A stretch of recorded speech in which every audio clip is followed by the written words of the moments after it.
On Tuesdays, we talk about marketing. Hey boss, so recently I did a video on how I made $100,000 from one YouTube video, and you can watch it here if you haven't checked it out yet, or the link will be around this video. And you guys really seem to dig it, and I wanted to give further explanation because I noticed a lot of the comments were like, okay, cool, I kind of understand the concept, but I really want to know the step-by-step process. So that's what this video is all about. How do you actually use YouTube to build revenue for your business without AdSense? And I'm talking like AdSense has never been a part of my business strategy. It's never been something that I relied on. And quite frankly, I'll be really transparent with you guys. I might have 200,000 subscribers at this point, but my AdSense checks are around like $1,000 a month. I think my last one was $1,032. That's amazing, but it's taken me 3 years to get here. So if I was relying on AdSense this entire time to try and build a business, it would be a long grind. So I want to give you an alternative that's going to help you build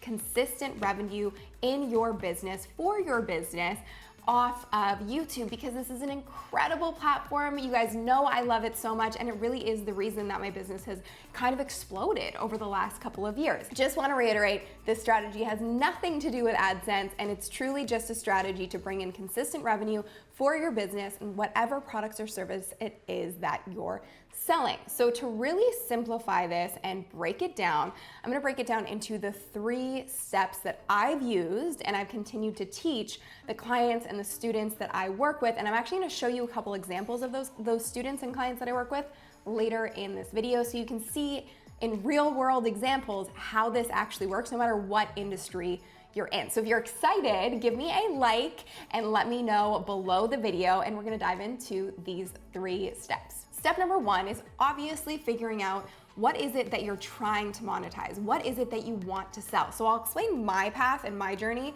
of how YouTube helped me build my revenue and my business on a consistent basis. So as you may know, I had a social media consultancy for about 5 years. I didn't talk about it. I didn't advertise it. All of my clients were coming in through word of mouth.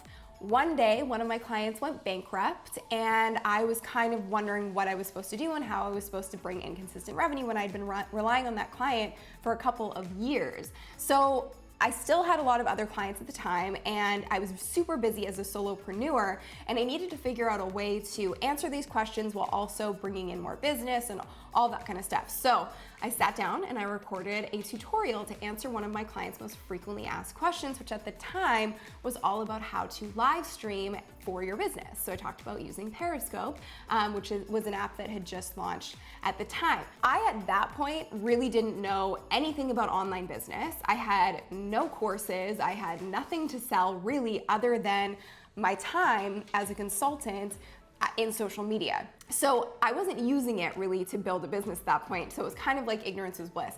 But what happened was, as I started to do videos, as I started to create value for a very specific audience, because the majority of things that I was talking about at that time were all about how to leverage social media and all the different platforms, I started to get all of this traffic off of YouTube because my videos were ranking and being seen on the first page of YouTube. So people were discovering me on a daily basis for the first time, and I was getting all these inquiries of people wanting to work with me, booking me for speaking engagements. So things just kind of skyrocketed almost immediately for me as soon as I started on YouTube. I still had a small audience, but I was getting a ton of opportunities because my content was super targeted. Then I started to realize that the content for me that was performing best was my content about YouTube growth, because I was figuring out all these strategies to continue to grow and rank my videos so that I was bringing in more business. So I started focusing more on YouTube and asked my audience. I was like, what do you guys need to know from me, and what would you want me to make a course around? And the number 1 topic was video marketing in general. So I made one course, and then now that's been updated into YouTube for Bosses, which is the bread and butter truly of our business. It's one of our top selling programs, and we built programs off of that are more intimate consultancies. So building that program really came from putting content out, creating massive value from my expertise and my time as a consultant, and doing it for free and just putting it out there and seeing what the reaction was while still running my consultancy and figuring out what was really sticking with my audience. And once I figured out what was sticking, what they really wanted, then I created a paid product around that. So to give you another example of how this can work, it doesn't necessarily have to be an online course. It just has to be something that's relevant to the content that you're making. And that's why this step is so important, because oftentimes, and let me know in the comments if you can relate to this, I get people coming to me saying that I just want to start doing vlogs. I just want to vlog on a daily basis, and that's going to help build my business and my brand.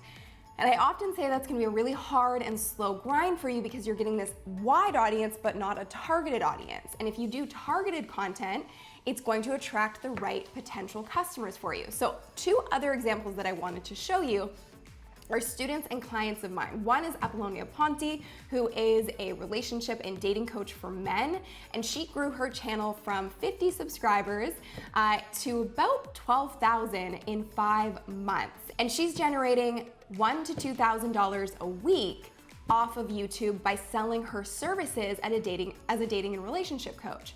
And my other client is Mike, and he talks about epoxy stone countertops, which is kind of a crazy random niche. He's built his channel with our help to over 100,000 subscribers. And in the first video that he did following our strategy, he wrote me a note and he actually let me know that he had generated close to $15,000 from one live stream because he sold his epoxy products related to what he was teaching in his live stream to his audience that was tuning in. So there's a lot of different ways that you can generate consistent revenue from YouTube. These are just 2 examples. One is the service-based business and one is a product. But the main thing is, once you know what you want to sell, it makes it a lot easier to create content, and it takes out the confusion of what you want to make videos on, because as long as your content is relevant to what you're selling, you're going to generate a targeted audience of customers, which is going to bring in consistent revenue for you for years to come. If this is making sense to you, let me know in the comments below and say boss, so I know that I'm on the right track with you guys here and that you're actually getting this concept. So from there, we move into step 2, which is obviously building an audience. So now you're starting to put out the content, you understand what you want to sell, so you understand what kind of content you need to make, i.e., my main program is on YouTube for entrepreneurs. So obviously a lot of my content is focused on YouTube. Now I know what you're thinking. You're probably thinking, but if you give away all your content on YouTube, why would anyone want to pay for it? Well, in my thought process, and maybe this is different than most people, but I really do believe generosity equals abundance. I think that the more information that you can give away, positioning yourself as a leader and as an expert, the more people will feel a sense of reciprocity and want to choose you that they actually work with and buy from, because they feel like you've given away so much for free. Imagine what your paid programs must be like. And that's how I built my whole business. I don't really hold back in my YouTube videos. If you watched all my videos, you could probably figure out most of the steps that you need. But in my course, it is 4 hours, a little bit more than that. And it gives you every single step of the process in detail and a lot of things that I couldn't possibly cover in one YouTube video. It doesn't mean I'm holding back in my videos, it just means that I can't possibly cover all of that content that's in my course in my free content in the same amount of depth that's going to make as big of an impact on you. So to build an audience, the main thing is, and again, this works across the board, you have to really create content that is going to attract the right type of person that's going to eventually buy from you. So I'll use another big YouTube example, Jaclyn Hill. So Jaclyn Hill is a prime example of building an audience first and then creating something to sell. So she obviously built her audience because she enjoyed makeup and she's really good at it. So she's been doing this for years and she's built this massive audience of millions on YouTube, and that makes you very attractive to brands. So you don't even necessarily need to create your own products and services. I do recommend it because at least then you have ownership over it, and that's been really beneficial for me in really controlling the consistency of the revenue in the business. But with someone like Jaclyn Hill, she works with big, huge makeup brands that then push her to their audiences as well. So she's working with companies like Makeup Geek or Morphe, and she's creating palettes with them, and she's then selling those things to her audience because they're dying to buy from her because they've been getting to know her for years and years and years, and she's been providing so much content over the years that's highly, highly relevant to a makeup consumer. So building an audience is vital, and in order to build an audience, you want to focus on content, like I was talking about in step 1. If you're creating content like Jaclyn Hill about makeup, it makes perfect sense to sell something related to makeup. It's kind of a never-ending product suite that she has at her fingertips. She can create brushes, palettes, whatever it might be. She could even do a course of her own and do really well with it because her audience wants to learn from her. That's the benefit of having an audience available to you and creating a community around you. It really gives you, as I like to say, a trust fund. Your tribe really is your trust fund, because if people are bought into you and you create value for them and they know, like, and trust you, they're not gonna wanna go and turn to another company or another influencer and buy from them. So an audience is really important, and in order to build an audience, you really just have to focus on what it is that you are the best at in the world, or even what you're beginning to get expertise in that you can share with your audience. So I always just say, what is it that you're learning at this very moment that you become a master at? And what could you teach your audience in relation to what you ultimately want to sell? Step number 3. Now, probably you're sitting there thinking, okay, cool, this all sounds great in theory, but it also seems like a lot of work. Well, here's the thing. If you've ever heard the term passive income, I don't really believe that passive income is real necessarily, because I have a stream of passive income with our online course. It is self-study, so I'm not involved in it on the day-to-day, and it's running automatically and selling evergreen, which is great. But it still requires me going in and updating the course regularly and making sure that the information is up to date, and just ensuring that the customer experience is constantly as great as it possibly can be. So nothing is truly passive in my opinion. I do think that it still takes work and time to sell anything, and it should, because you have to take people's money seriously. If someone's investing in you, you need to provide the best possible product or service.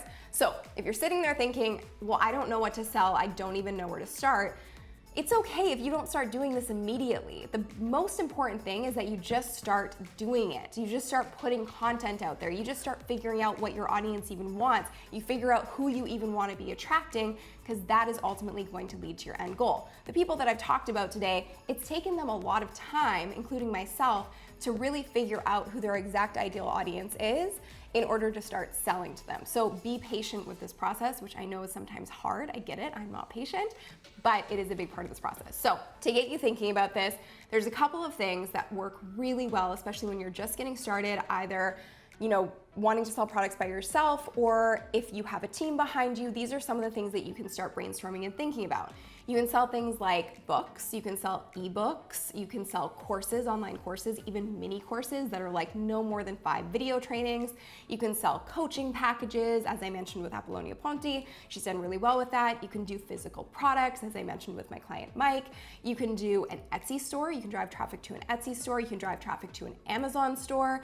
You can do affiliate marketing, which in my opinion, the best at this that I know are Sean Cannell. He does an amazing job with affiliate marketing. And also Pat Flynn is pretty much the OG of this space. So those are 2 people to definitely go check out and follow, because they do an incredible job with affiliate marketing, which basically means that they're selling products and they get a cut of those products through whoever they're selling through. Those are just a couple of ways that you can generate consistent revenue from YouTube, not relying on AdSense. So YouTube is just basically one big traffic machine, and it is one platform, but it makes a massive difference in your marketing strategy if you use it in the right way, and you're not just waiting for your first AdSense check, because you might be a little disappointed. Now, if you liked this video, let me know, because I know it was a lot of information, but I'm hoping that it's gonna get some clarity for you on how you can actually use YouTube to build a real business that's totally sustainable, that you own, and that brings in consistent revenue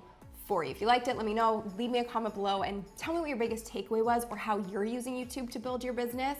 And be sure to subscribe for new videos every single Tuesday. Can't wait to see you guys next week. Thank you so much for watching.